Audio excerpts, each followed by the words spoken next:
இந்த தோசை செய்கிறதுக்கு எதையும் ஊற வைக்க தேவையில்லை, அரைக்கவும் தேவையில்லை. நிமிஷத்தில் சூப்பரான பெண்ணை தோசை ரெடி பண்ணலாம், வாங்க பார்க்கலாம். அதுக்கு முதல்ல 2 பெடிகி மிளகாய், 2 நார்மல் மிளகாவை சுடுதண்ணியில் ஒரு 10 நிமிஷம் ஊற வச்சுருங்க. உங்களுக்கு வேணும்னா கொஞ்சம் மிளகாவை கூட்டிக்கலாம். அடுத்து மாவு ரெடி பண்ணுறதுக்கு ஒரு மிக்ஸி ஜாரில் 1 கப் அளவுக்கு அரிசி மாவு, 1/4 கப் அளவுக்கு கடலை மாவு, ஒரே ஒரு மீடியம் சைஸ் பச்சை உருளைக்கிழங்க தோல் சீவிட்டு சேர்த்துக்கோங்க.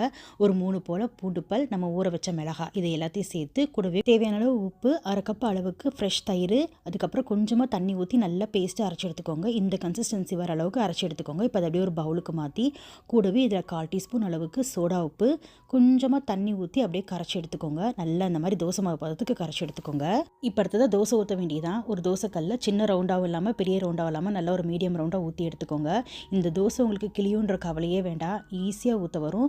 வெண்ணெய் தோசையில் வெண்ணெய் போடாட்டினா எப்படி, அதெல்லாம் 2 பீஸ் பட்டர் போட்டு விட்டு நல்லா சுட்டு எடுத்திங்கன்னா சூப்பரான வெண்ணெய் தோசை ரெடி. கண்டிப்பாக ட்ரை பண்ணி பார்த்துட்டு எப்படி இருந்துச்சுன்னு சொல்லுங்கள். தேங்க்ஸ் ஃபார் வாட்சிங்.